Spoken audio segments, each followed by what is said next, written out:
I'm a rather elderly man.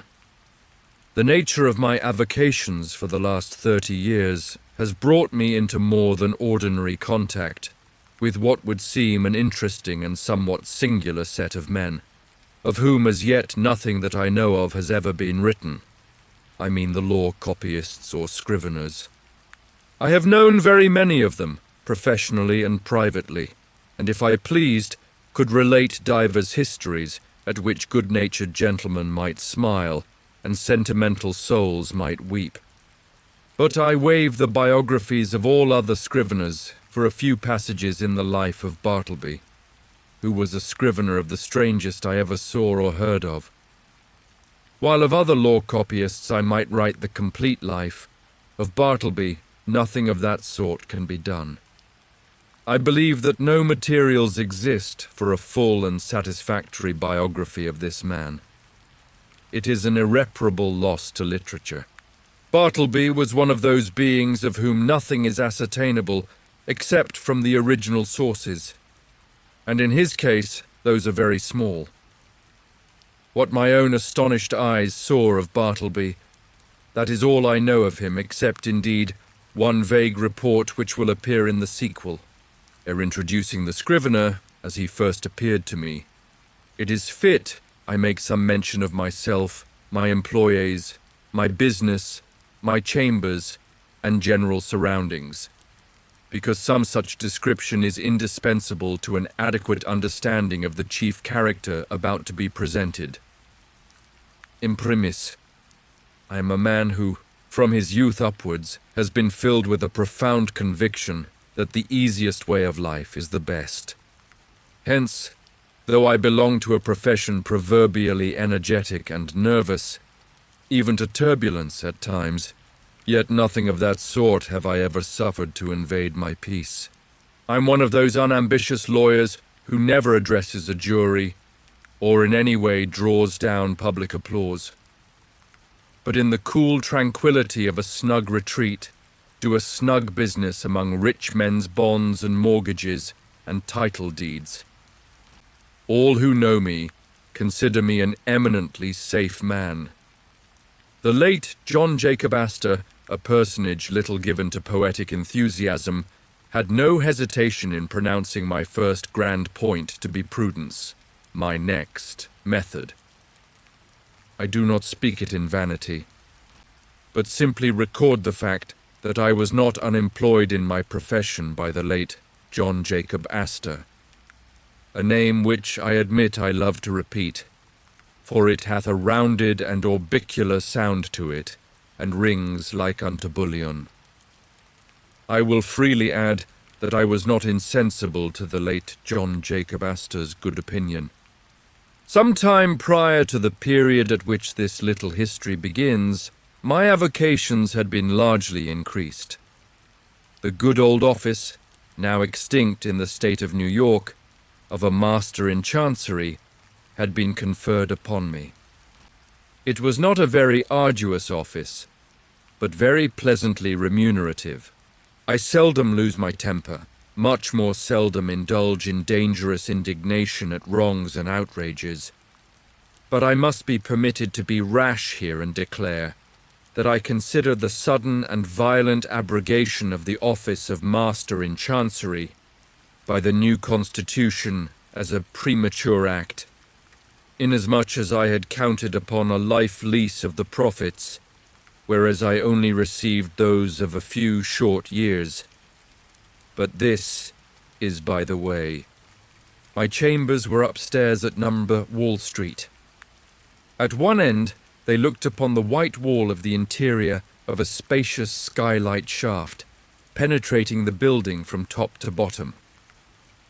This view might have been considered rather tame than otherwise, deficient in what landscape painters call life.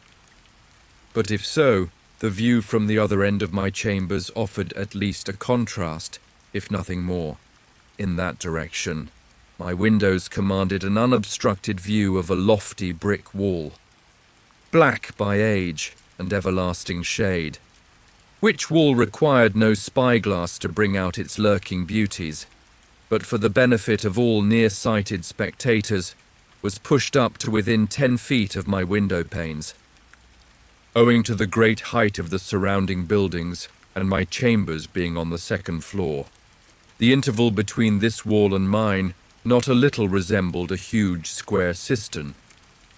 At the period just preceding the advent of Bartleby, I had 2 persons as copyists in my employment, and a promising lad as an office boy. First, Turkey; second, Nippers; third, Ginger Nut. These may seem names, the like of which are not usually found in the directory. In truth, they were nicknames, mutually conferred upon each other by my 3 clerks, and were deemed expressive of their respective persons or characters. Turkey was a short, pursy Englishman of about my own age, that is, somewhere not far from 60. In the morning, one might say, his face was of a fine florid hue. But after 12 o'clock, meridian, his dinner hour, it blazed like a grate full of Christmas coals, and continued blazing, but as it were with a gradual wane, till 6 o'clock, p.m. or thereabouts, after which I saw no more of the proprietor of the face, which gaining its meridian with the sun, seemed to set with it, to rise, culminate, and decline the following day, with the like regularity and undiminished glory. There are many singular coincidences I have known in the course of my life, not the least among which was the fact that exactly when Turkey displayed his fullest beams from his red and radiant countenance, just then, too, at that critical moment, began the daily period when I considered his business capacities as seriously disturbed for the remainder of the 24 hours. Not that he was absolutely idle or averse to business then, far from it. The difficulty was, he was apt to be altogether too energetic. There was a strange, inflamed, flurried, flighty recklessness of activity about him. He would be incautious in dipping his pen into his inkstand. All his blots upon my documents were dropped there after 12 o'clock, meridian. Indeed, not only would he be reckless and sadly given to making blots in the afternoon, but some days he went further, and was rather noisy. At such times, too, his face flamed with augmented blazonry, as if cannel coal had been heaped on anthracite.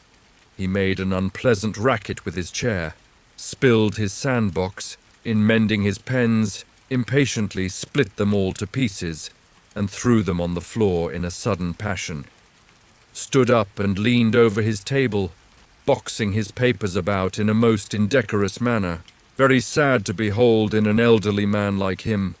Nevertheless, as he was in many ways a most valuable person to me, and all the time before 12 o'clock. Meridian was the quickest, steadiest creature too, accomplishing a great deal of work in a style not easy to be matched. For these reasons, I was willing to overlook his eccentricities, though indeed occasionally I remonstrated with him. I did this very gently, however, because, though the civilest, nay, the blandest and most reverential of men in the morning, yet in the afternoon he was disposed, upon provocation, to be slightly rash with his tongue, in fact, insolent. Now, valuing his morning services as I did, and resolved not to lose them, yet at the same time made uncomfortable by his inflamed ways after 12 o'clock, and being a man of peace, unwilling by my admonitions to call forth unseemly retorts from him, I took upon me one Saturday noon, he was always worse on Saturdays, to hint to him very kindly that perhaps now that he was growing old, it might be well to abridge his labours.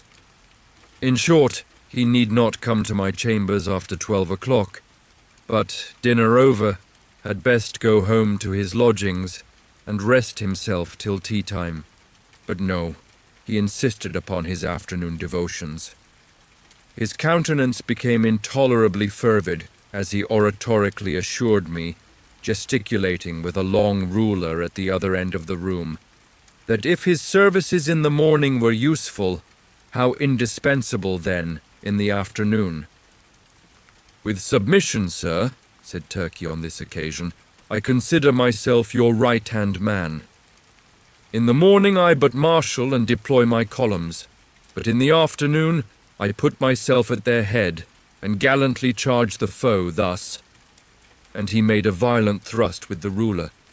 "But the blots, Turkey," intimated I. "True, but with submission, sir, behold these hairs. I am getting old." "Surely, sir, a blot or two of a warm afternoon is not to be severely urged against grey hairs. Old age, even if it blot the page, is honourable. With submission, sir, we both are getting old." This appeal to my fellow feeling was hardly to be resisted. At all events, I saw that go, he would not. So I made up my mind to let him stay, resolving, nevertheless, to see to it that during the afternoon he had to do with my less important papers. Nippers, the second on my list, was a whiskered, sallow, and upon the whole, rather piratical-looking young man of about 25. I always deemed him the victim of two evil powers, ambition and indigestion.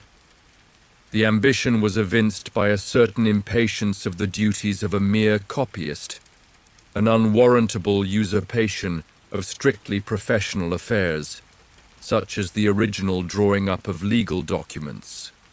The indigestion seemed betokened in an occasional nervous testiness and grinning irritability, causing the teeth to audibly grind together over mistakes committed in copying. Unnecessary maledictions, hissed rather than spoken in the heat of business, and especially by a continual discontent with the height of the table where he worked. Though of a very ingenious mechanical turn, Nippers could never get this table to suit him. He put chips under it, blocks of various sorts, bits of pasteboard, and at last went so far as to attempt an exquisite adjustment by final pieces of folded blotting paper. But no invention would answer, if, for the sake of easing his back, he brought the table lid at a sharp angle, well up towards his chin, and wrote there like a man using the steep roof of a Dutch house for his desk. Then he declared that it stopped the circulation in his arms. If now he lowered the table to his waistbands and stooped over it in writing, then there was a sore aching in his back. In short, the truth of the matter was, Nippers knew not what he wanted, or if he wanted anything, it was to be rid of a scrivener's table altogether. Among the manifestations of his diseased ambition was a fondness he had for receiving visits from certain ambiguous-looking fellows in seedy coats, whom he called his clients. Indeed, I was aware that not only was he at times considerable of a ward politician, but he occasionally did a little business at the justices' courts, and was not unknown on the steps of the tombs. I have good reason to believe, however, that one individual who called upon him at my chambers, and who, with a grand air, he insisted was his client, was no other than a dun, and the alleged title deed a bill. But with all his failings and the annoyances he caused me, Nippers, like his compatriot Turkey, was a very useful man to me, wrote a neat, swift hand, and when he chose, was not deficient in a gentlemanly sort of deportment. Added to this, he always dressed in a gentlemanly sort of way, and so, incidentally, reflected credit upon my chambers, whereas with respect to Turkey, I had much ado to keep him from being a reproach to me. His clothes were apt to look oily and smell of eating-houses. He wore his pantaloons very loose and baggy in summer. His coats were execrable, his hat not to be handled.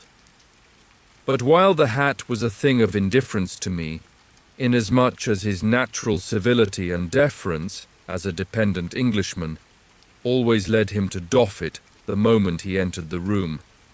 Yet his coat was another matter. Concerning his coats, I reasoned with him, but with no effect.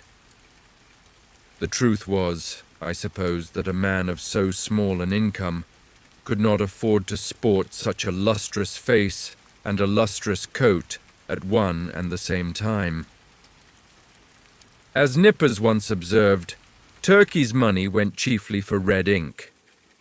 One winter day, I presented Turkey with a highly respectable-looking coat of my own, a padded grey coat of a most comfortable warmth, and which buttoned straight up from the knee to the neck. I thought Turkey would appreciate the favour and abate his rashness and obstreperousness of afternoons. But no, I verily believe that buttoning himself up in so downy and blanket-like a coat had a pernicious effect upon him, upon the same principle that too much oats are bad for horses. In fact, precisely as a rash, restive horse is said to feel his oats, so Turkey felt his coat. It made him insolent. He was a man whom prosperity harmed. Though concerning the self-indulgent habits of Turkey, I had my own private surmises, yet, touching Nippers, I was well persuaded that whatever might be his faults in other respects, he was at least a temperate young man. But indeed, nature herself seemed to have been his vintner, and at his birth charged him so thoroughly with an irritable brandy-like disposition that all subsequent potations were needless. When I consider how, amid the stillness of my chambers, Nippers would sometimes impatiently rise from his seat, and stooping over his table, spread his arms wide apart, seize the whole desk, and move it, and jerk it, with a grim, grinding motion on the floor, as if the table were a perverse voluntary agent, intent on thwarting and vexing him.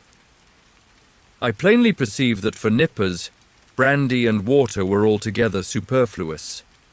It was fortunate for me that, owing to its peculiar cause, indigestion, the irritability and consequent nervousness of Nippers were mainly observable in the morning, while in the afternoon he was comparatively mild, so that Turkey's paroxysms only coming on about 12 o'clock. I never had to do with their eccentricities at one time. Their fits relieved each other like guards. When Nippers was on, Turkey's was off, and vice versa.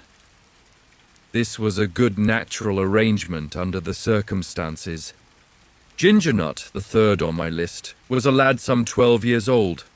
His father was a carman, ambitious of seeing his son on the bench instead of a cart, before he died. So he sent him to my office as student at law, errand boy, and cleaner and sweeper, at the rate of $1 a week. He had a little desk to himself, but he did not use it much. Upon inspection, the drawer exhibited a great array of the shells of various sorts of nuts. Indeed, to this quick-witted youth, the whole noble science of the law was contained in a nutshell.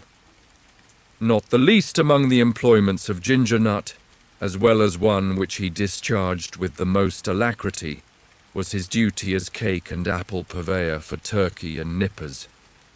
Copying law papers being proverbially dry, husky sort of business, my two Scriveners were fain to moisten their mouths very often with Spitzenbergs to be had at the numerous stalls nigh the custom house and post office.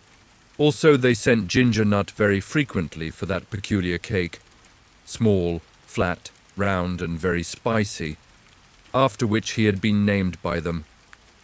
Of a cold morning when business was but dull, Turkey would gobble up scores of these cakes as if they were mere wafers. Indeed, they sell them at the rate of 6 or 8 for a penny. The scrape of his pen blending with the crunching of the crisp particles in his mouth, of all the fiery afternoon blunders and flurried rashnesses of Turkey, was his once moistening a ginger cake between his lips and clapping it onto a mortgage for a seal. I came within an ace of dismissing him then, but he mollified me by making an oriental bow and saying, "With submission, sir, it was generous of me to find you in stationery on my own account. Now my original business, that of a conveyancer and title hunter and drawer-up of recondite documents of all sorts, was considerably increased by receiving the master's office. There was now great work for scriveners. Not only must I push the clerks already with me, but I must have additional help." In answer to my advertisement, a motionless young man one morning stood upon my office threshold, the door being open, for it was summer. I can see that figure now, pallidly neat, pitiably respectable, incurably forlorn. It was Bartleby. After a few words touching his qualifications, I engaged him, glad to have among my corps of copyists a man of so singularly sedate an aspect, which I thought might operate beneficially upon the flighty temper of Turkey and the fiery one of Nippers. I should have stated before that ground-glass folding doors divided my premises into two parts, one of which was occupied by my scriveners, the other by myself. According to my humour, I threw open these doors or closed them. I resolved to assign Bartleby a corner by the folding doors, but on my side of them, so as to have this quiet man within easy call in case any trifling thing was to be done. I placed his desk close up to a small side window in that part of the room, a window which originally had afforded a lateral view of certain grimy backyards and bricks, but which, owing to subsequent erections, commanded at present no view at all, though it gave some light. Within 3 feet of the panes was a wall, and the light came down from far above, between 2 lofty buildings, as from a very small opening in a dome. Still further to a satisfactory arrangement, I procured a high green folding screen, which might entirely isolate Bartleby from my sight, though not remove him from my voice. And thus, in a manner, privacy and society were conjoined. At first Bartleby did an extraordinary quantity of writing. As if, long famishing for something to copy, he seemed to gorge himself on my documents. There was no pause for digestion. He ran a day and night line, copying by sunlight and by candlelight. I should have been quite delighted with his application had he been cheerfully industrious. But he wrote on silently, palely, mechanically. It is, of course, an indispensable part of a scrivener's business to verify the accuracy of his copy, word by word. Where there are 2 or more scriveners in an office, they assist each other in this examination, one reading from the copy, the other holding the original. It is a very dull, wearisome, and lethargic affair. I can readily imagine that to some sanguine temperaments it would be altogether intolerable. For example, I cannot credit that the mettlesome poet Byron would have contentedly sat down with Bartleby to examine a law document of, say, 500 pages, closely written in a crimpy hand. Now and then, in the haste of business, it had been my habit to assist in comparing some brief document myself, calling Turkey or Nippers for this purpose.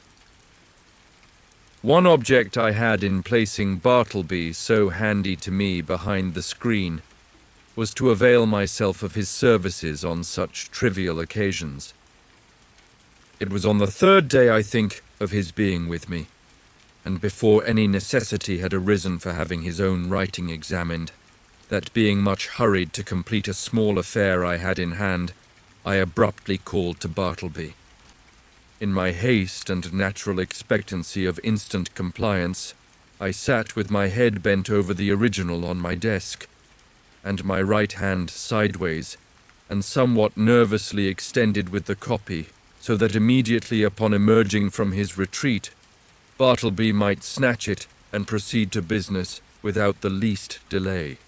In this very attitude did I sit when I called to him, rapidly stating what it was I wanted him to do, namely, to examine a small paper with me. Imagine my surprise, nay, my consternation, when without moving from his privacy, Bartleby in a singularly mild, firm voice replied, "I would prefer not to." I sat a while in perfect silence, rallying my stunned faculties. Immediately it occurred to me that my ears had deceived me, or Bartleby had entirely misunderstood my meaning.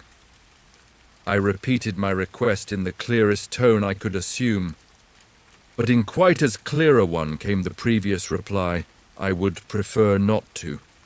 "Prefer not to?"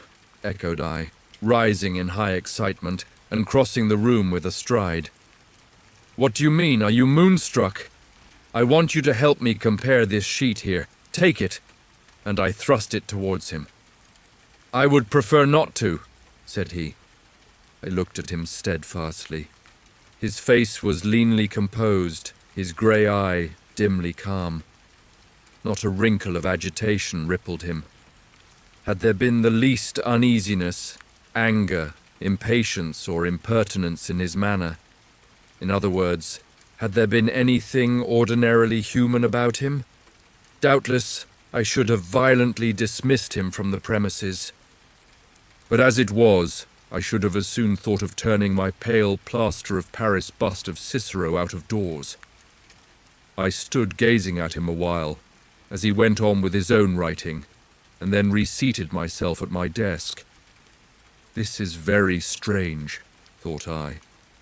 What had one best do? But my business hurried me. I concluded to forget the matter for the present, reserving it for my future leisure. So calling Nippers from the other room, the paper was speedily examined. A few days after this, Bartleby concluded 4 lengthy documents, being quadruplicates of a week's testimony taken before me in my High Court of Chancery. It became necessary to examine them. It was an important suit, and great accuracy was imperative. Having all things arranged, I called Turkey, Nippers, and Ginger Nut from the next room, meaning to place the 4 copies in the hands of my 4 clerks, while I should read from the original. Accordingly, Turkey, Nippers, and Ginger Nut had taken their seats in a row, each with his document in hand, when I called to Bartleby to join this interesting group. "Bartleby, quick, I'm waiting!" I heard a slow scrape of his chair legs on the uncarpeted floor, and soon he appeared standing at the entrance of his hermitage. "What is wanted?" said he mildly. The copies," said I hurriedly. "We are going to examine them, there," and I held towards him the 4th quadruplicate. "I would prefer not to," he said, and gently disappeared behind the screen. For a few moments I was turned into a pillar of salt, standing at the head of my seated column of clerks. Recovering myself, I advanced towards the screen and demanded the reason for such extraordinary conduct. "Why do you refuse?" "I would prefer not to. With any other man, I should have flown outright into a dreadful passion, scorned all further words, and thrust him ignominiously from my presence. But there was something about Bartleby that not only strangely disarmed me, but in a wonderful manner touched and disconcerted me. I began to reason with him. "These are your own copies we are about to examine. It is labor-saving to you, because one examination will answer for your 4 papers. It is common usage. Every copyist is bound to help examine his copy. Is it not so? Will you not speak? Answer." "I prefer not to," he replied in a flute-like tone. It seemed to me that while I had been addressing him, he carefully revolved every statement that I made, fully comprehended the meaning, could not gainsay the irresistible conclusions. But, at the same time, some paramount consideration prevailed with him to reply as he did. "You are decided, then, not to comply with my request. A request made according to common usage and common sense." He briefly gave me to understand that on that point, my judgment was sound.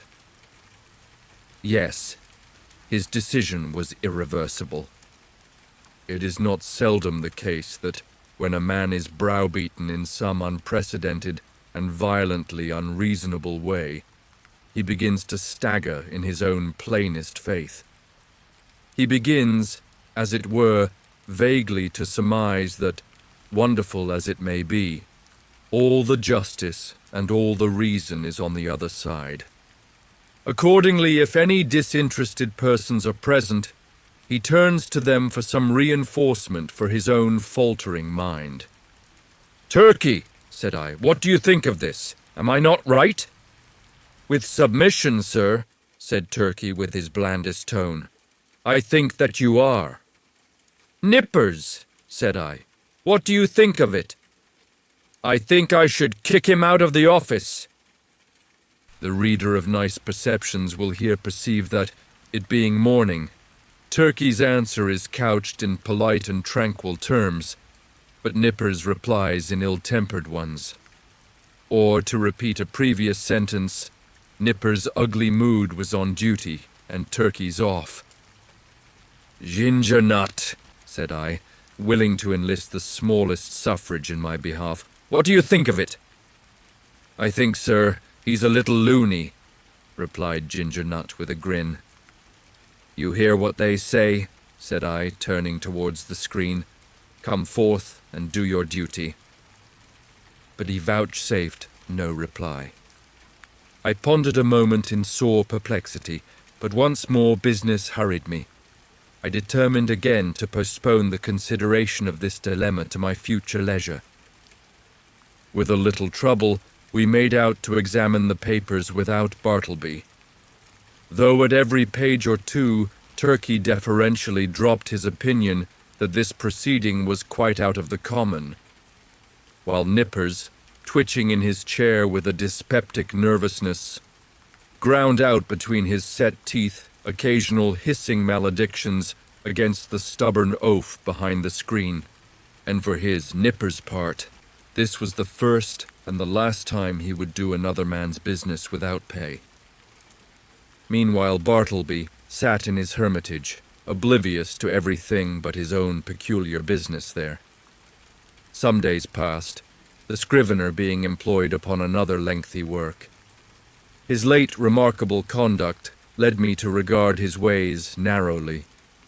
I observed that he never went to dinner, indeed that he never went anywhere.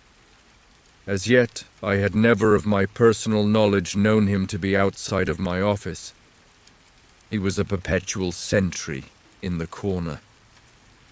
At about 11 o'clock, though, in the morning I noticed that Ginger Nut would advance toward the opening in Bartleby's screen, as if silently beckoned thither by a gesture invisible to me where I sat.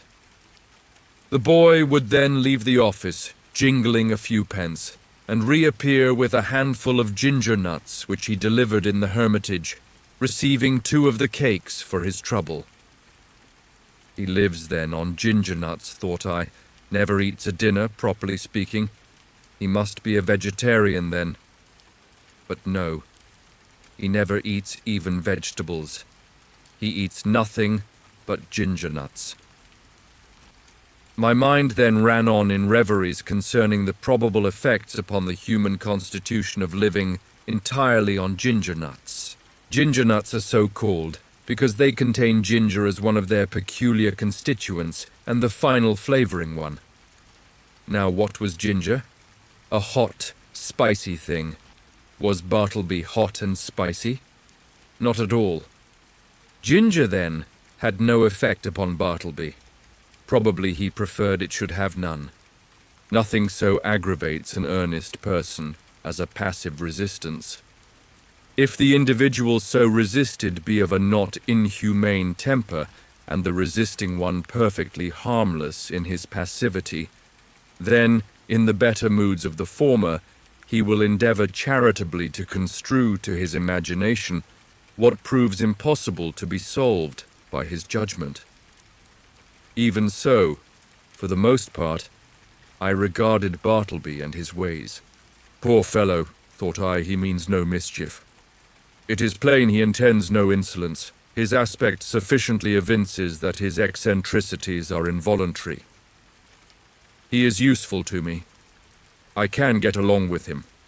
If I turn him away, the chances are he will fall in with some less indulgent employer, and then he will be rudely treated, and perhaps driven forth miserably to starve. Yes, here I can cheaply purchase a delicious self-approval. To befriend Bartleby, to humor him in his strange willfulness, will cost me little or nothing, while I lay up in my soul what will eventually prove a sweet morsel for my conscience. But this mood was not invariable with me. The passiveness of Bartleby sometimes irritated me. I felt strangely goaded on to encounter him in new opposition, to elicit some angry spark from him answerable to my own. But indeed I might as well have essayed to strike fire with my knuckles against a bit of Windsor soap. But one afternoon the evil impulse in me mastered me, and the following little scene ensued. "Bartleby," said I, "when those papers are all copied, I will compare them with you." "I would prefer not to." "How? Surely you do not mean to persist in that mulish vagary?" No answer. I threw open the folding doors nearby, and turning upon Turkey and Nippers, exclaimed in an excited manner, "He says, a second time, he won't examine his papers. What do you think of it, Turkey?" It was afternoon, be it remembered. Turkey sat glowing like a brass boiler, his bald head steaming, his hands reeling among his blotted papers. "Think of it?" roared Turkey. "I think I'll just step behind his screen and black his eyes for him." So saying, Turkey rose to his feet and threw his arms into a pugilistic position. He was hurrying away to make good his promise when I detained him, alarmed at the effect of incautiously rousing Turkey's combativeness after dinner. "Sit down, Turkey," said I, "and hear what Nippers has to say. What do you think of it, Nippers? Would I not be justified in immediately dismissing Bartleby?" "Excuse me, that is for you to decide, sir. I think his conduct quite unusual, and indeed unjust, as regards Turkey and myself. But it may only be a passing whim." "Ah," exclaimed I, "you have strangely changed your mind then. You speak very gently of him now." "All beer," cried Turkey. "Gentleness is effects of beer. Nippers and I dined together today. You see how gentle I am, sir. Shall I go and black his eyes?" "You refer to Bartleby, I suppose?" "No, not today, Turkey," I replied. "Pray put up your fists." I closed the doors and again advanced towards Bartleby. I felt additional incentives tempting me to my fate. I burned to be rebelled against again. I remembered that Bartleby never left the office. "Bartleby," said I, "Ginger Nut is away. Just step round to the post office, won't you?" It was but a 3-minute walk. "And see if there is anything for me." "I would prefer not to." "You will not?" "I prefer not." I staggered to my desk and sat there in a deep study. My blind inveteracy returned. Was there any other thing in which I could procure myself to be ignominiously repulsed by this lean, penniless wight? My hired clerk? What added thing is there, perfectly reasonable, that he will be sure to refuse to do? "Bartleby!" No answer. "Bartleby!" in a louder tone. No answer. "Bartleby!" I roared, like a very ghost, agreeably to the laws of magical invocation. At the third summons, he appeared at the entrance of his hermitage. "Go to the next room and tell Nippers to come to me." "I prefer not to," he respectfully and slowly said, and mildly disappeared. "Very good, Bartleby," said I, in a quiet sort of serenely severe, self-possessed tone, intimating the unalterable purpose of some terrible retribution very close at hand. At the moment I half intended something of the kind. But upon the whole, as it was drawing towards my dinner hour, I thought it best to put on my hat and walk home for the day, suffering much from perplexity and distress of mind. Shall I acknowledge it?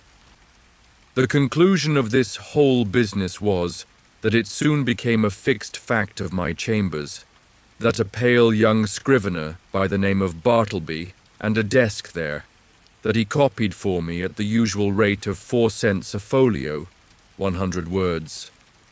But he was permanently exempt from examining the work done by him, that duty being transferred to Turkey and Nippers, one of compliment doubtless to their superior acuteness. Moreover, said Bartleby was never on any account to be dispatched on the most trivial errand of any sort, and that even if entreated to take upon him such a matter, it was generally understood that he would prefer not to. In other words, that he would refuse point blank. As days passed on, I became considerably reconciled to Bartleby. His steadiness, his freedom from all dissipation, his incessant industry, except when he chose to throw himself into a standing reverie behind his screen, his great stillness, his unalterableness of demeanor under all circumstances, made him a valuable acquisition. One prime thing was this: he was always there, first in the morning, continually through the day, and the last at night. I had a singular confidence in his honesty. I felt my most precious papers perfectly safe in his hands. Sometimes, to be sure, I could not, for the very soul of me, avoid falling into sudden spasmodic passions with him. For it was exceeding difficult to bear in mind all the time those strange peculiarities, privileges, and unheard of exemptions, forming the tacit stipulations on Bartleby's part, under which he remained in my office. Now and then, in the eagerness of dispatching pressing business, I would inadvertently summon Bartleby in a short, rapid tone, to put his finger, say, on the incipient tie of a bit of red tape with which I was about compressing some papers. Of course, from behind the screen the usual answer, "I prefer not to," was sure to come. And then, how could a human creature with the common infirmities of our nature refrain from bitterly exclaiming upon such perverseness, such unreasonableness? However, every added repulse of this sort which I received only tended to lessen the probability of my repeating the inadvertence. Here it must be said that according to the custom of most legal gentlemen occupying chambers in densely populated law buildings, there were several keys to my door. One was kept by a woman residing in the attic, which person weekly scrubbed and daily swept and dusted my apartments. Another was kept by Turkey for convenience sake. The third I sometimes carried in my own pocket. The fourth I knew not who had. Now, one Sunday morning I happened to go to Trinity Church to hear a celebrated preacher, and finding myself rather early on the ground, I thought I would walk around to my chambers for a while. Luckily I had my key with me, but upon applying it to the lock, I found it resisted by something inserted from the inside. Quite surprised, I called out, when to my consternation a key was turned from within, and, thrusting his lean visage at me and holding the door ajar, the apparition of Bartleby appeared, in his shirt sleeves, and otherwise in a strangely tattered dishabille, saying quietly that he was sorry, but he was deeply engaged just then, and preferred not admitting me at present. In a brief word or two, he moreover added that perhaps I had better walk round the block 2 or 3 times, and by that time he would probably have concluded his affairs. Now, the utterly unsurmised appearance of Bartleby, tenanting my law chambers of a Sunday morning, with his cadaverously gentlemanly nonchalance, yet withal firm and self-possessed, had such a strange effect upon me, that incontinently I slunk away from my own door and did as desired. But not without sundry twinges of impotent rebellion against the mild effrontery of this unaccountable Scrivener. Indeed, it was his wonderful mildness chiefly, which not only disarmed me, but unmanned me, as it were. For I consider that one, for the time, is a sort of unmanned when he tranquilly permits his hired clerk to dictate to him, and order him away from his own premises. Furthermore, I was full of uneasiness as to what Bartleby could possibly be doing in my office in his shirt-sleeves, and in an otherwise dismantled condition of a Sunday morning. Was anything amiss going on? Nay, that was out of the question. It was not to be thought of for a moment that Bartleby was an immoral person. But what could he be doing there? Copying? Nay, again, whatever might be his eccentricities, Bartleby was an eminently decorous person. He would be the last man to sit down to his desk in any state approaching to nudity. Besides, it was Sunday, and there was something about Bartleby that forbade the supposition that he would by any secular occupation violate the proprieties of the day. Nevertheless, my mind was not pacified, and full of a restless curiosity, at last I returned to the door. Without hindrance, I inserted my key, opened it, and entered. Bartleby was not to be seen.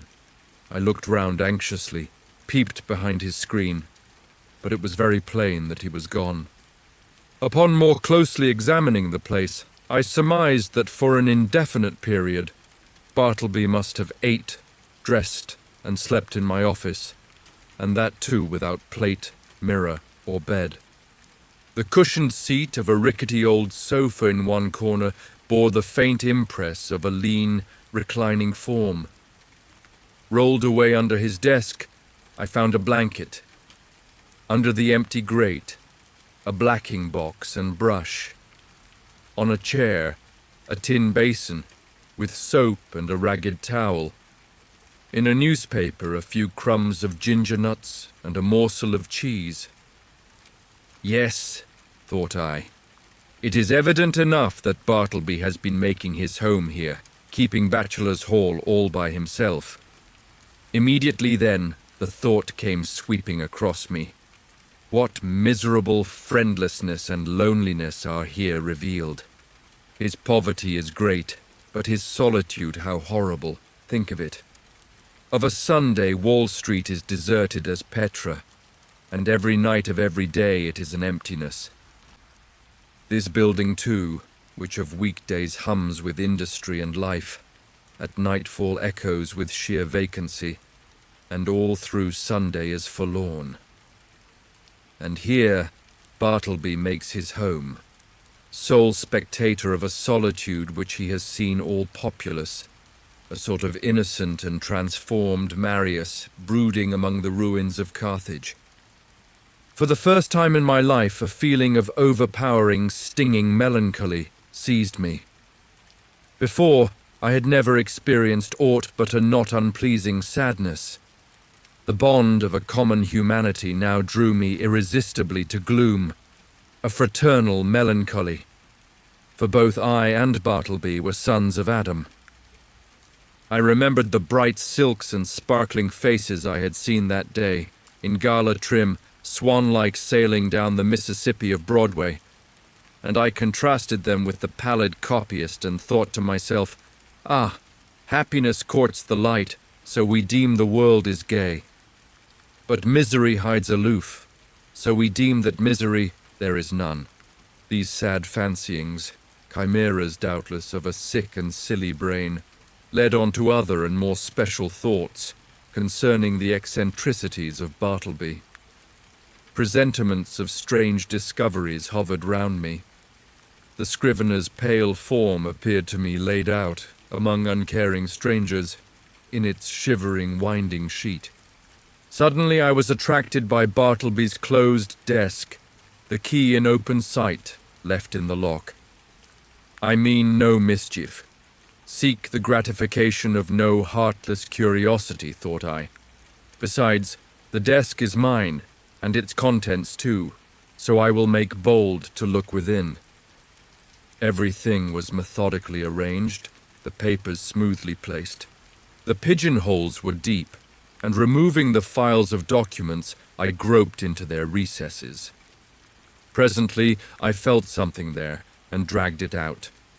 It was an old bandana handkerchief, heavy and knotted. I opened it, and saw it was a savings bank. I now recalled all the quiet mysteries which I had noted in the man.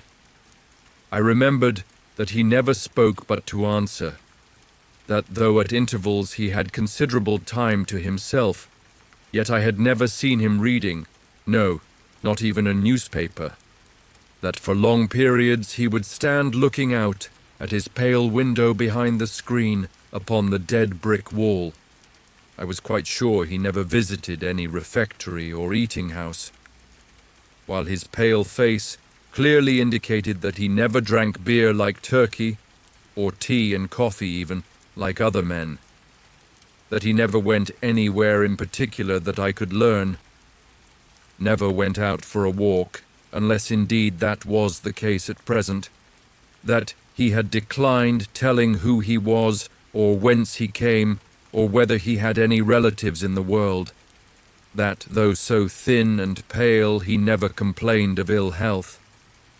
And more than all, I remembered a certain unconscious air of how shall I call it, of pallid haughtiness, say, or rather an austere reserve about him, which had positively awed me into my tame compliance with his eccentricities, when I had feared to ask him to do the slightest incidental thing for me, even though I might know from his long-continued motionlessness that behind his screen he must be standing in one of those dead-wall reveries of his, revolving all these things, and coupling them with the recently discovered fact that he made my office his constant abiding place and home, and not forgetful of his morbid moodiness.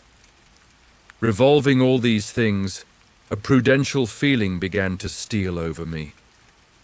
My first emotions had been those of pure melancholy and sincerest pity.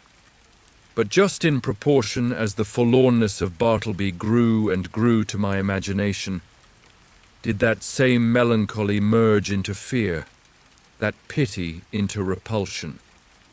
So true it is, and so terrible too, that up to a certain point the thought or sight of misery enlists our best affections, but in certain special cases, beyond that point it does not. They err who would assert that invariably this is owing to the inherent selfishness of the human heart. It rather proceeds from a certain hopelessness of remedying excessive and organic ill. To a sensitive being, pity is not seldom pain, and when at last it is perceived that such pity cannot lead to effectual succor, common sense bids the soul rid of it. What I saw that morning persuaded me that the Scrivener was the victim of innate and incurable disorder. I might give alms to his body, but his body did not pain him. It was his soul that suffered, and his soul I could not reach. I did not accomplish the purpose of going to Trinity Church that morning. Somehow, the things I had seen disqualified me for the time from church-going. I walked homeward, thinking what I would do with Bartleby. Finally, I resolved upon this. I would put certain calm questions to him the next morning, touching his history, etc., and if he declined to answer them openly and unreservedly, and I supposed he would prefer not, then to give him a $20 bill over and above whatever I might owe him, and tell him his services were no longer required, but that if in any other way I could assist him, I would be happy to do so, especially if he desired to return to his native place, wherever that might be. I would willingly help to defray the expenses. Moreover, if, after reaching home, he found himself at any time in want of aid, a letter from him would be sure of a reply. The next morning came. "Bartleby," said I, gently calling to him behind his screen. No reply. "Bartleby," said I, in a still gentler tone. "Come here. I am not going to ask you to do anything you would prefer not to do. I simply wish to speak to you." Upon this, he noiselessly slid into view. "Will you tell me, Bartleby, where you were born?" "I would prefer not to." "Will you tell me anything about yourself?" "I would prefer not to." "But what reasonable objection can you have to speak to me? I feel friendly towards you."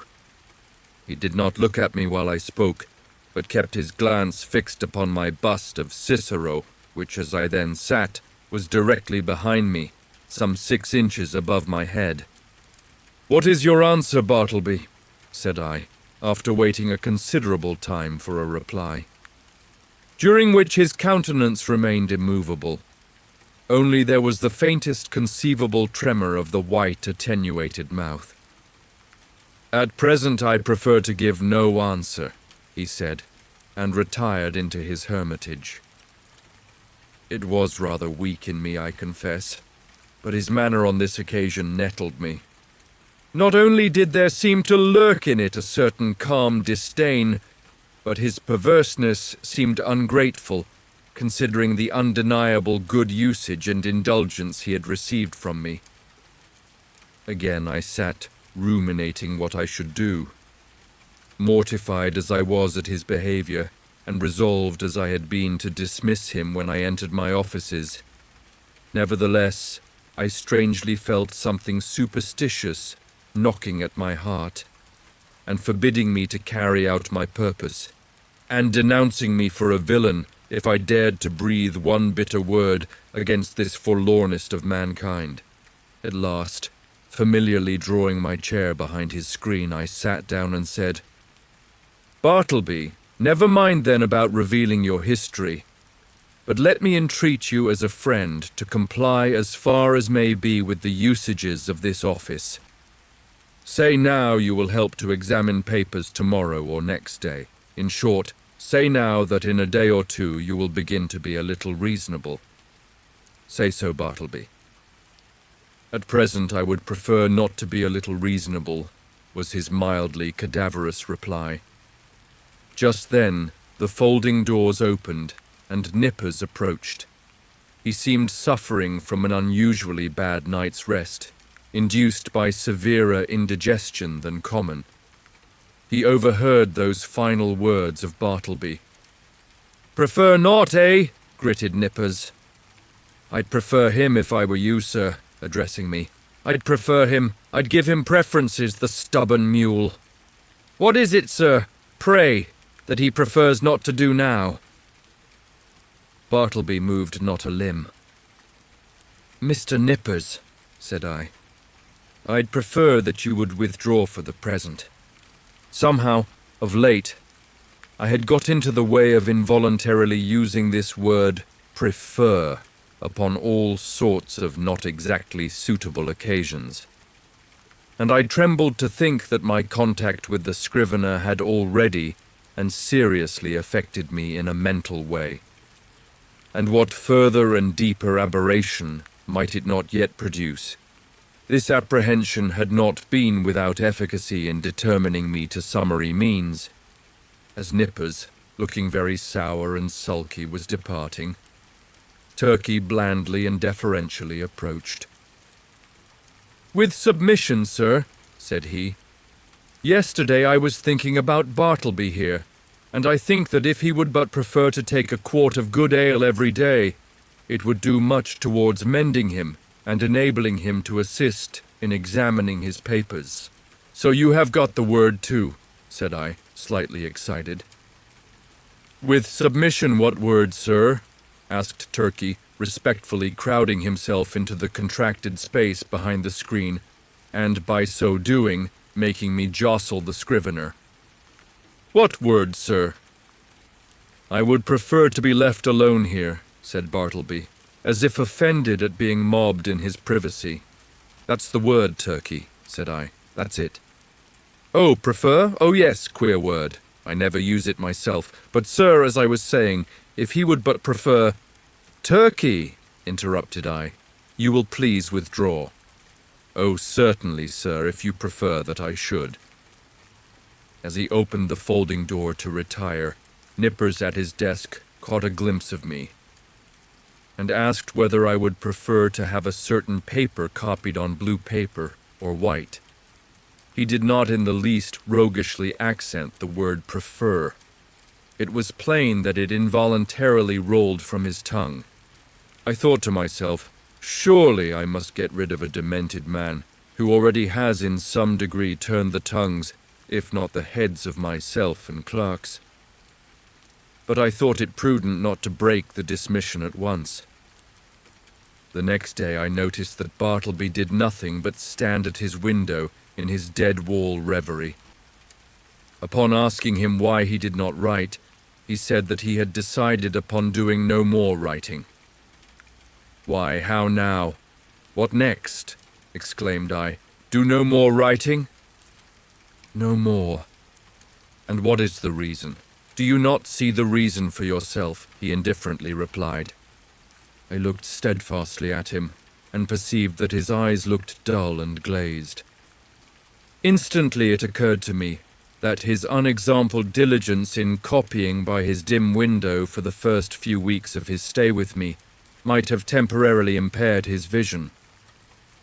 I was touched. I said something in condolence with him. I hinted that of course he did wisely in abstaining from writing for a while, and urged him to embrace that opportunity of taking wholesome exercise in the open air. This, however, he did not do.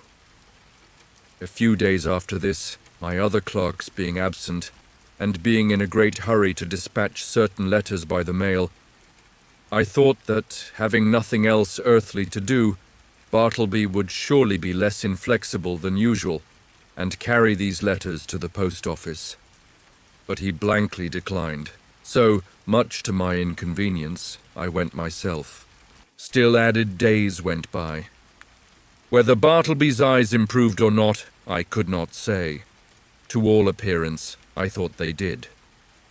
But when I asked him if they did, he vouchsafed no answer. At all events, he would do no copying. At last, in reply to my urgings, he informed me that he had permanently given up copying. "What?" exclaimed I. "Suppose your eyes should get entirely well, better than ever before, would you not copy then?"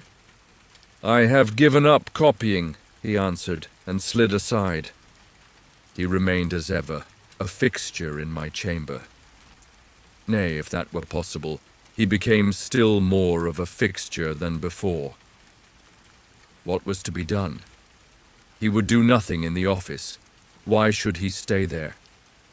In plain fact, he had now become a millstone to me, not only useless as a necklace, but afflictive to bear. Yet I was sorry for him. I speak less than truth when I say that, on his own account, he occasioned me uneasiness. If he would but have named a single relative or friend, I would instantly have written, and urged their taking the poor fellow away to some convenient retreat. But he seemed alone, absolutely alone, in the universe, a bit of wreck in the mid-Atlantic. At length, necessities connected with my business tyrannized over all other considerations. Decently as I could, I told Bartleby that in 6 days' time he must unconditionally leave the office. I warned him to take measures in the interval for procuring some other abode. I offered to assist him in this endeavor, if he himself would but take the first step towards a removal. "And when you finally quit me, Bartleby," added I. "I shall see that you go not away entirely unprovided. 6 days from this hour, remember." At the expiration of that period, I peeped behind the screen, and lo, Bartleby was there. I buttoned up my coat, balanced myself, advanced slowly towards him, touched his shoulder, and said, "The time has come. You must quit this place. I am sorry for you. Here is money, but you must go." "I would prefer not," he replied, with his back still towards me. "You must." He remained silent. Now, I had an unbounded confidence in this man's common honesty. He had frequently restored to me sixpences and shillings carelessly dropped upon the floor, for I am apt to be very reckless in such shirt-button affairs. The proceeding, then, which followed will not be deemed extraordinary. "Bartleby," said I owe you $12 on account. Here are 32, the odd 20 are yours. Will you take it?" And I handed the bills towards him. But he made no motion. "I will leave them here, then," putting them under a weight on the table.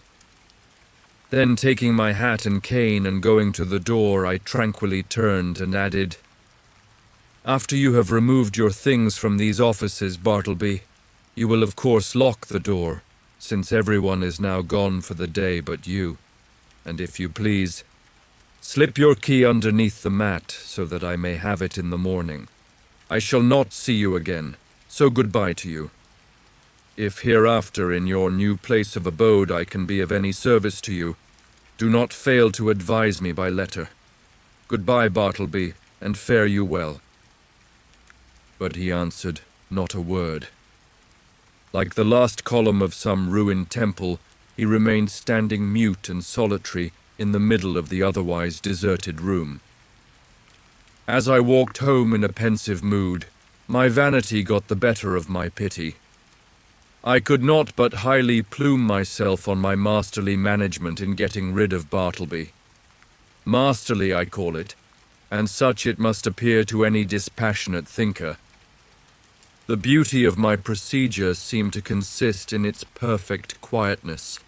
There was no vulgar bullying, no bravado of any sort, no choleric hectoring. And striding to and fro across the apartment, jerking out vehement commands for Bartleby to bundle himself off with his beggarly traps. Nothing of the kind. Without loudly bidding Bartleby depart, as an inferior genius might have done, I assumed the ground that depart he must, and upon that assumption built all I had to say. The more I thought over my procedure, the more I was charmed with it. Nevertheless, next morning upon awakening, I had my doubts. I had somehow slept off the fumes of vanity. One of the coolest and wisest hours a man has is just after he awakes in the morning. My procedure seemed as sagacious as ever, but only in theory. How it would prove in practice, there was the rub. It was truly a beautiful thought to have assumed Bartleby's departure. But after all, that assumption was simply my own, and none of Bartleby's. The great point was, not whether I had assumed that he would quit me, but whether he would prefer so to do. He was more a man of preferences than assumptions. After breakfast, I walked downtown, arguing the probabilities pro and con. One moment I thought it would prove a miserable failure, and Bartleby would be found all alive at my office as usual. The next moment, it seemed certain that I should see his chair empty. And so, I kept veering about. At the corner of Broadway and Canal Street, I saw quite an excited group of people standing in earnest conversation. "I'll take odds he doesn't," said a voice as I passed. "Doesn't go? Done," said I. "Put up your money." I was instinctively putting my hand in my pocket to produce my own, when I remembered that this was an election day. The words I had overheard bore no reference to Bartleby, but to the success or non-success of some candidate for the mayoralty. In my intent frame of mind, I had, as it were, imagined that all Broadway shared in my excitement, and were debating the same question with me. I passed on, very thankful that the uproar of the street screened my momentary absent-mindedness. As I had intended, I was earlier than usual at my office door. I stood, listening for a moment. All was still. He must be gone. I tried the knob. The door was locked. Yes, my procedure had worked to a charm. He indeed must be vanished. Yet a certain melancholy mixed with this. I was almost sorry for my brilliant success.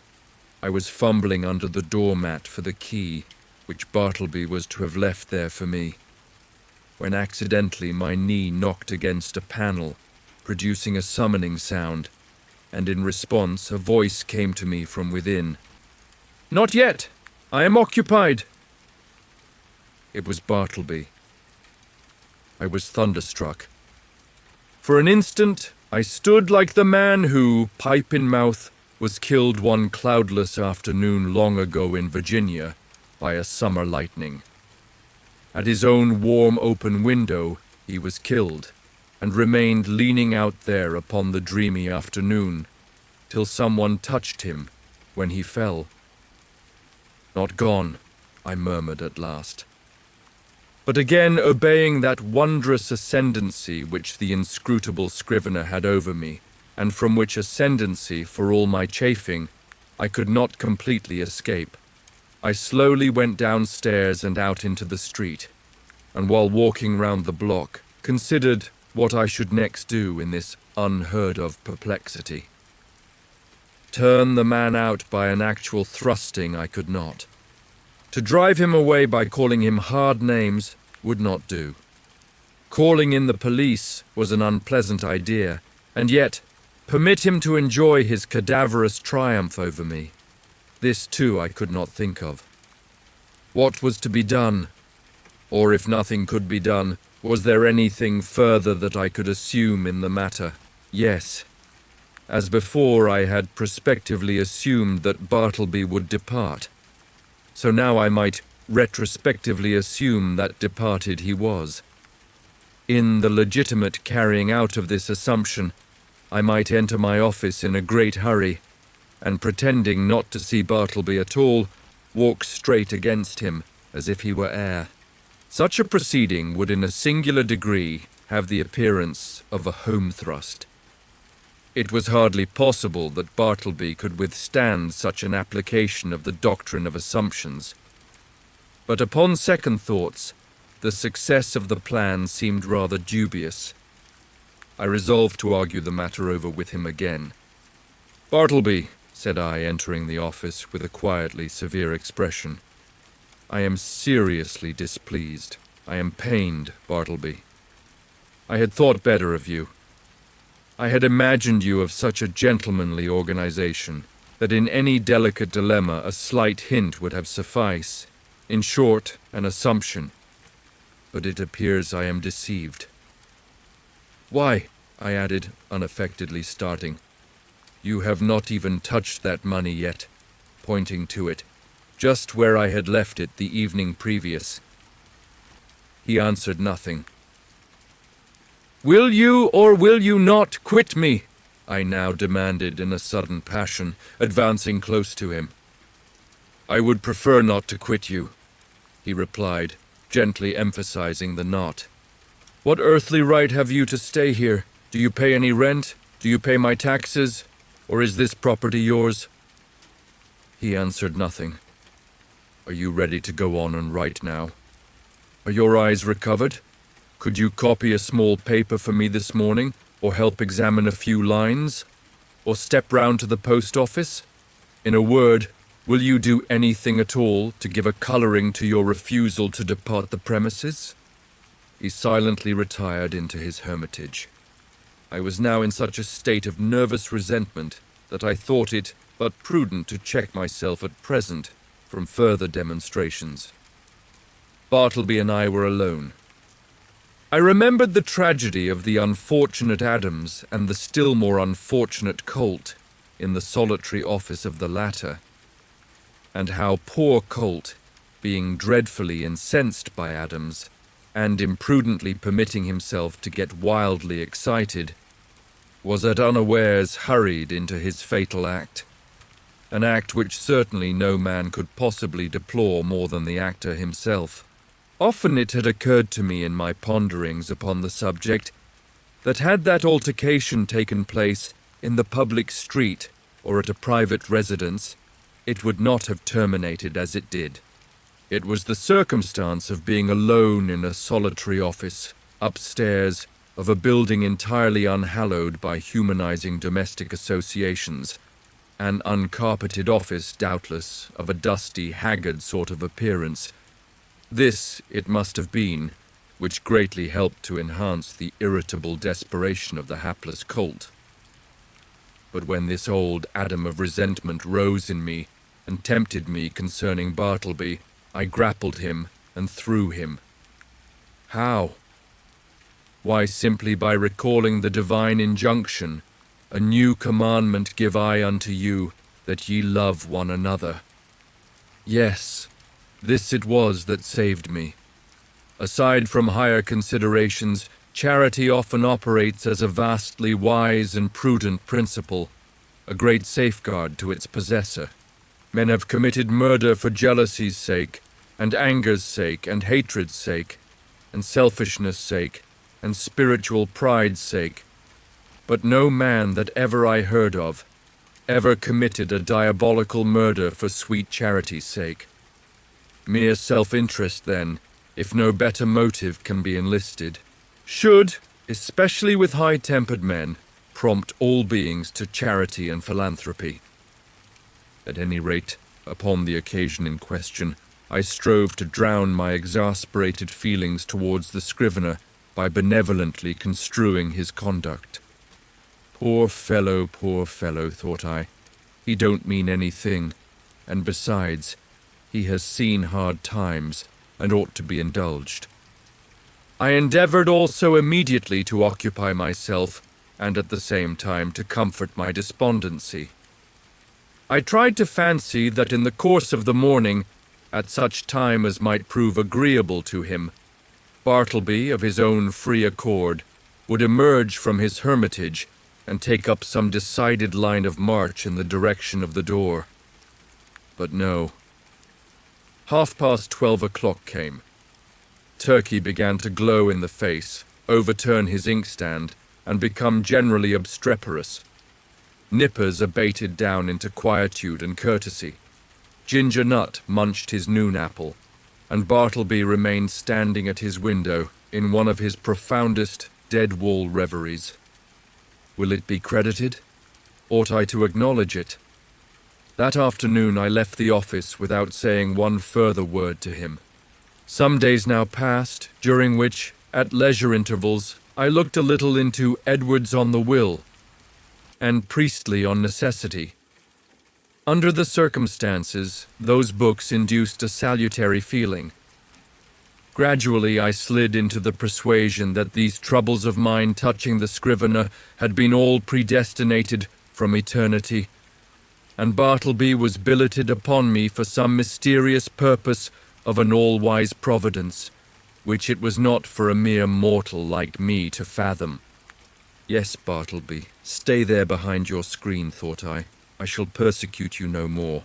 You are harmless and noiseless as any of these old chairs. In short, I never feel so private as when I know you are here. At last I see it, I feel it. I penetrate to the predestinated purpose of my life. I am content. Others may have loftier parts to enact, but my mission in this world, Bartleby, is to furnish you with office room for such period as you may see fit to remain. I believe that this wise and blessed frame of mind would have continued with me, had it not been for the unsolicited and uncharitable remarks obtruded upon me by my professional friends who visited the rooms. But thus it often is, that the constant friction of illiberal minds wears out at last the best resolves of the more generous. Though, to be sure, when I reflected upon it, it was not strange that people entering my office should be struck by the peculiar aspect of the unaccountable Bartleby, and so be tempted to throw out some sinister observations concerning him. Sometimes an attorney having business with me and calling at my office and finding no one but the Scrivener there, would undertake to obtain some sort of precise information from him touching my whereabouts, but without heeding his idle talk, Bartleby would remain standing immovable in the middle of the room. So after contemplating him in that position for a time, the attorney would depart, no wiser than he came. Also, when a reference was going on, and the room full of lawyers and witnesses and business was driving fast, some deeply occupied legal gentleman present, seeing Bartleby wholly unemployed, would request him to run round to the legal gentleman's office and fetch some papers for him. Thereupon, Bartleby would tranquilly decline and yet remain idle as before. Then the lawyer would give a great stare and turn to me. And what could I say? At last I was made aware that all through the circle of my professional acquaintance, a whisper of wonder was running round, having reference to the strange creature I kept at my office.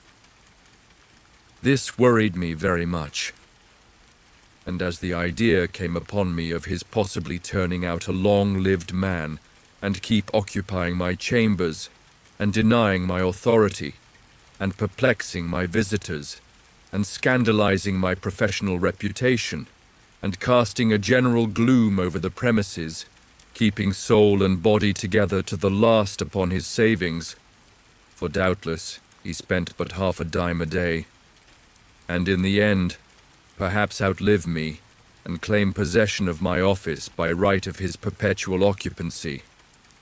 As all these dark anticipations crowded upon me more and more, and my friends continually intruded their relentless remarks upon the apparition in my room, a great change was wrought in me. I resolved to gather all my faculties together and forever rid me of this intolerable incubus. Ere revolving any complicated project, however, adapted to this end, I first simply suggested to Bartleby the propriety of his permanent departure. In a calm and serious tone, I commended the idea to his careful and mature consideration. But having taken 3 days to meditate upon it, he apprised me that his original determination remained the same. In short, that he still preferred to abide with me. What shall I do? I now said to myself, buttoning up my coat to the last button. What shall I do? What ought I to do? What does conscience say I should do with this man, or rather ghost? Rid myself of him I must. Go he shall. But how? You will not thrust him, the poor, pale, passive mortal. You will not thrust such a helpless creature out of your door.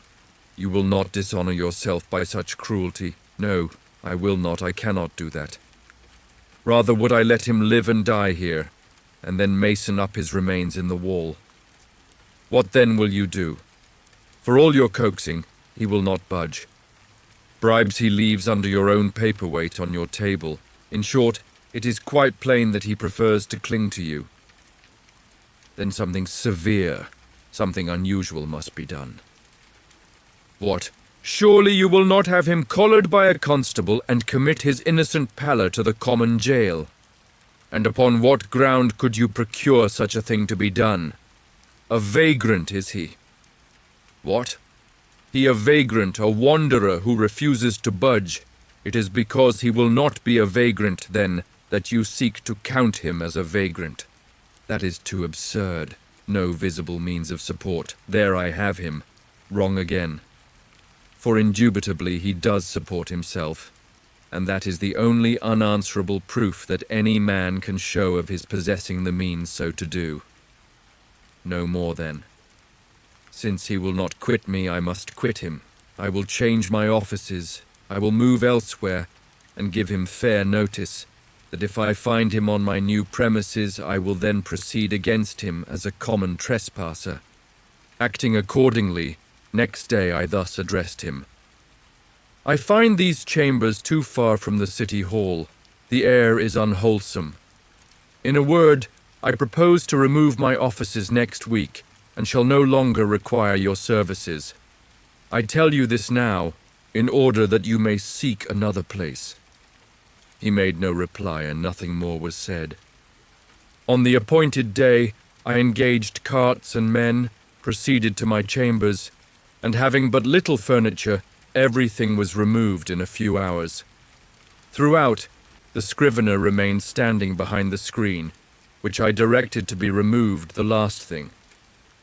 It was withdrawn, and being folded up like a huge folio, left him the motionless occupant of a naked room. I stood in the entry watching him a moment, while something from within me upbraided me. I re-entered, with my hand in my pocket, and my heart in my mouth. "Goodbye, Bartleby. I am going. Goodbye, and God some way bless you and take that," slipping something in his hand. But it dropped upon the floor, and then, strange to say, I tore myself from him whom I had so longed to be rid of. Established in my new quarters, for a day or two I kept the door locked, and started at every footfall in the passages. When I returned to my rooms after any little absence, I would pause at the threshold for an instant, and attentively listen ere applying my key. But these fears were needless. Bartleby never came nigh me. I thought all was going well, when a perturbed-looking stranger visited me, inquiring whether I was the person who had recently occupied rooms at No. on Wall Street. Full of forebodings, I replied that I was. "Then, sir," said the stranger, who proved a lawyer, "you are responsible for the man you left there. He refuses to do any copying. He refuses to do anything. He says he prefers not to, and he refuses to quit the premises." "I am very sorry, sir," said I, with assumed tranquillity, but an inward tremor. "But really the man you allude to is nothing to me. He is no relation or apprentice of mine, that you should hold me responsible for him. In mercy's name, who is he?" "I certainly cannot inform you. I know nothing about him. Formerly I employed him as a copyist, but he has done nothing for me now for some time past. I shall settle him then. Good morning, sir." Several days passed, and I heard nothing more, and though I often felt a charitable prompting to call at the place and see poor Bartleby, yet a certain squeamishness of I know not what withheld me. All is over with him by this time, thought I at last, when through another week no further intelligence reached me. But coming to my room the day after, I found several persons waiting at my door in a high state of nervous excitement. "That's the man! Here he comes!" cried the foremost one, whom I recognized as the lawyer who had previously called upon me alone. "You must take him away, sir, at once," cried a portly person among them, advancing upon me, and whom I knew to be the landlord of No. Wall Street. "These gentlemen, my tenants, cannot stand it any longer. Mr. B," pointing to the lawyer, "has turned him out of his room, and he now persists in haunting the building generally, sitting upon the banisters of the stairs by day, and sleeping in the entry by night. Everybody is concerned. Clients are leaving the offices. Some fears are entertained of a mob. Something you must do, and that without delay." Aghast at this torrent, I fell back before it, and would fain have locked myself in my new quarters. In vain I persisted that Bartleby was nothing to me, no more than to anyone else. In vain. I was the last person known to have anything to do with him, and they held me to the terrible account. Fearful then of being exposed in the papers, as one person present obscurely threatened, I considered the matter and at length said that if the lawyer would give me a confidential interview with the Scrivener in his, the lawyer's, own room, I would that afternoon strive my best to rid them of the nuisance they complained of. Going upstairs to my old haunt, there was Bartleby silently sitting upon the banister at the landing. "What are you doing here, Bartleby?" said I. "Sitting upon the banister," he mildly replied. I motioned him into the lawyer's room, who then left us. "Bartleby," said I, "are you aware that you are the cause of great tribulation to me by persisting in occupying the entry after being dismissed from the office?" No answer. "Now one of two things must take place. Either you must do something, or something must be done to you. Now what sort of business would you like to engage in? Would you like to re-engage in copying for someone?" "No. I would prefer not to make any change." "Would you like a clerkship in a dry goods store?" "There is too much confinement about that." "No, I would not like a clerkship, but I am not particular." "Too much confinement!" I cried. "Why you keep yourself confined all the time?" "I would prefer not to take a clerkship," he rejoined, as if to settle that little item at once. "How would a bartender's business suit you? There is no trying of the eyesight in that." "I would not like it at all, though, as I said before, I am not particular." His unwonted wordiness inspirited me. I returned to the charge. "Well then, would you like to travel through the country collecting bills for the merchants? That would improve your health." "No, I would prefer to be doing something else." "How then would going as a companion to Europe, to entertain some young gentleman with your conversation, how would that suit you?" "Not at all. It does not strike me that there is anything definite about that. I like to be stationary, but I am not particular." "Stationary you shall be then," I cried, now losing all patience, and for the first time in all my exasperating connection with him, fairly flying into a passion. "If you do not go away from these premises before night, I shall feel bound, indeed I am bound, to quit the premises myself," I rather absurdly concluded, knowing not with what possible threat to try to frighten his immobility into compliance.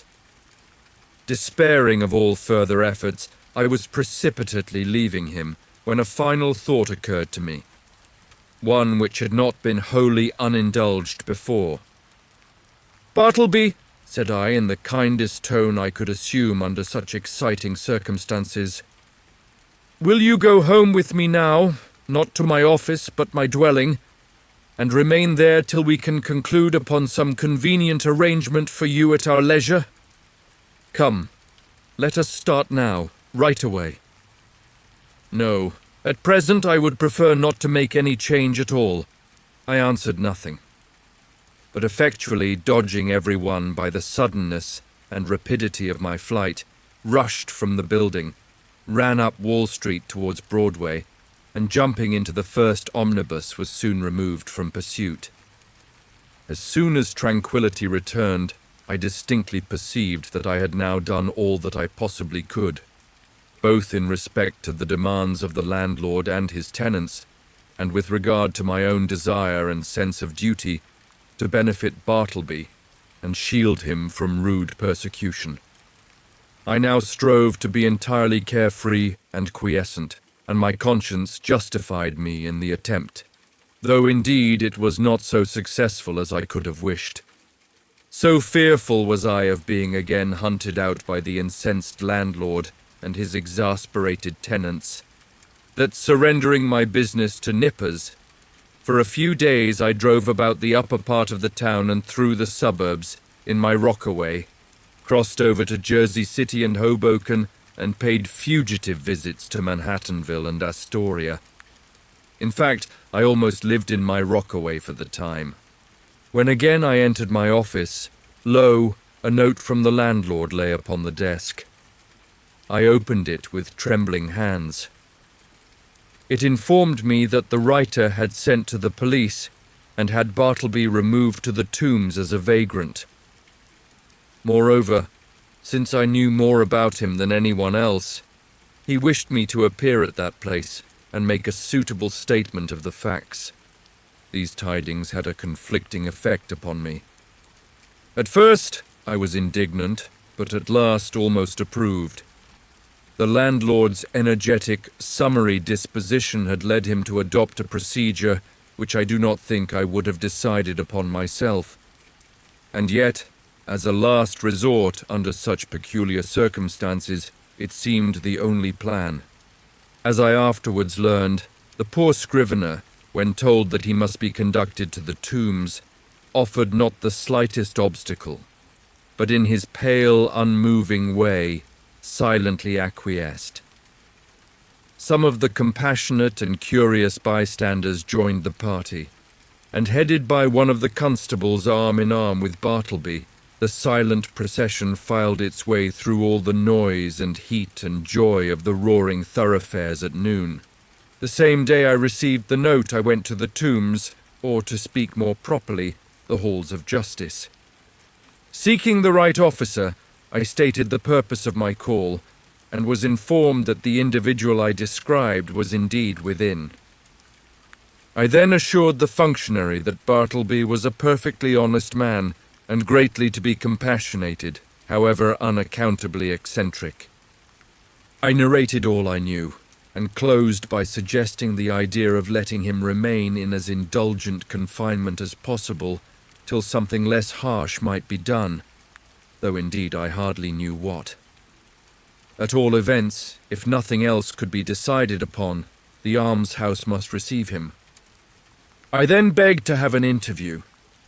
Being under no disgraceful charge, and quite serene and harmless in all his ways, they had permitted him freely to wander about the prison, and especially in the enclosed grass-platted yard thereof.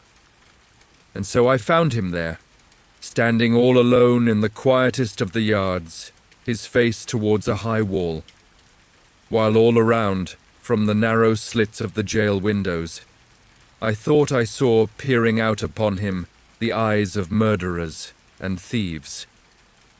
"Bartleby, I know you," he said without looking round, "and I want nothing to say to you."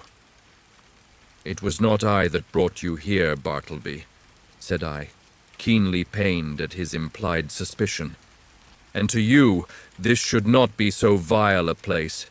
Nothing reproachful attaches to you by being here, and see, it is not so sad a place as one might think.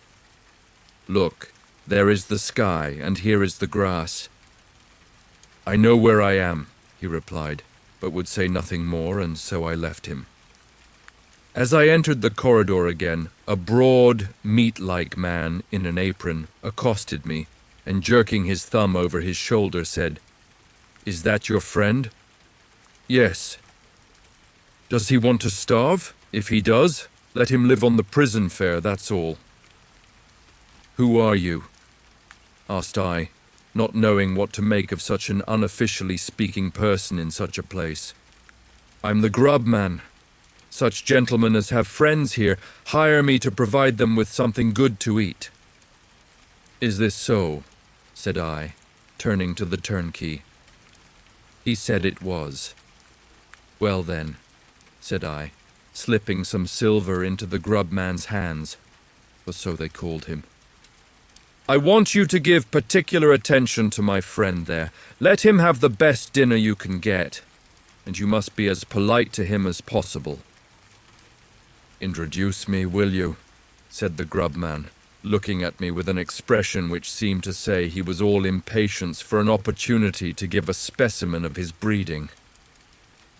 Thinking it would prove of benefit to the Scrivener, I acquiesced, and asking the grub man his name, went up with him to Bartleby. "Bartleby, this is Mr. Cutlets. You will find him very useful to you." "Your servant, sir, your servant," said the grub man, making a low salutation behind his apron. "Hope you find it pleasant here, sir. Spacious grounds, cool apartments, sir. Hope you'll stay with us sometime. Try to make it agreeable.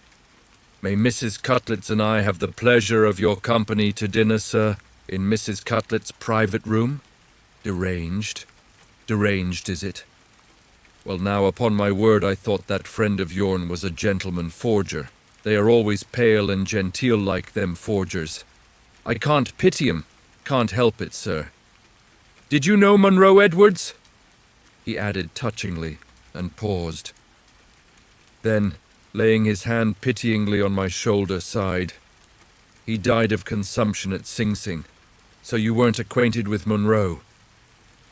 "No, I was never socially acquainted with any forgers.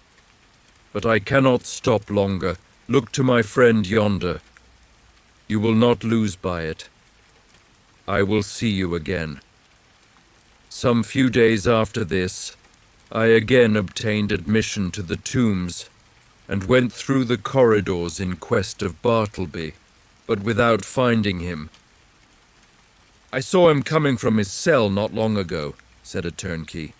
"Maybe he's gone to loiter in the yards." So I went in that direction. "Are you looking for the silent man?" said another turnkey, passing me. "Yonder he lies, sleeping in the yard there. 'Tis not 20 minutes since I saw him lie down." The yard was entirely quiet. It was not accessible to the common prisoners. The surrounding walls, of amazing thickness, kept off all sounds behind them. The Egyptian character of the masonry weighed upon me with its gloom. But a soft, imprisoned turf grew underfoot.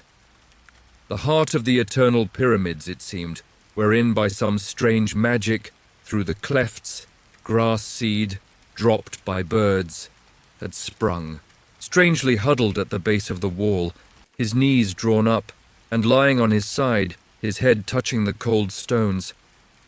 I saw the wasted Bartleby. But nothing stirred. I paused, then went close up to him, stooped over, and saw that his dim eyes were open. Otherwise he seemed profoundly sleeping. Something prompted me to touch him. I felt his hand, when a tingling shiver ran up my arm and down my spine to my feet. The round face of the grub man peered upon me now. "His dinner is ready? Won't he dine today either? Or does he live without dining?" "Lives without dining," said I, and closed his eyes. "Eh? He's asleep, ain't he?" "With kings and councillors," murmured I. There would seem little need for proceeding further in this history. Imagination will readily supply the meagre recital of poor Bartleby's interment. But ere parting with the reader, let me say that if this little narrative has sufficiently interested him to awaken curiosity as to who Bartleby was, and what manner of life he led prior to the present narrator's making his acquaintance, I can only reply that in such curiosity I fully share, but am wholly unable to gratify it. Yet here I hardly know whether I should divulge one little item of rumour which came to my ear a few months after the Scrivener's decease. Upon what basis it rested, I could never ascertain, and hence how true it is I cannot now tell. But inasmuch as this vague report has not been without certain strange, suggestive interest to me, however sad, it may prove the same with some others, and so I will briefly mention it. The report was this: that Bartleby had been a subordinate clerk in the dead letter office at Washington, from which he had been suddenly removed by a change in the administration. When I think over this rumor, I cannot adequately express the emotions which seize me. Dead letters. Does it not sound like dead men? Conceive a man by nature and misfortune prone to a pallid hopelessness. Can any business seem more fitted to heighten it than that of continually handling these dead letters and assorting them for the flames. For by the cartload they are annually burned. Sometimes from out the folded paper the pale clerk takes a ring. The finger it was meant for, perhaps, moulders in the grave, a banknote sent in swiftest charity. He whom it would relieve, nor eats nor hungers any more. Pardon for those who died despairing. Hope for those who died unhoping. Good tidings for those who died stifled by unrelieved calamities. On errands of life, these letters speed to death. Ah, Bartleby. Ah, humanity. That's it, folks. If you enjoyed this journey into the world of English, please subscribe to English Tale Box for more captivating narratives and language insights. We'd love to hear your thoughts in the comments below.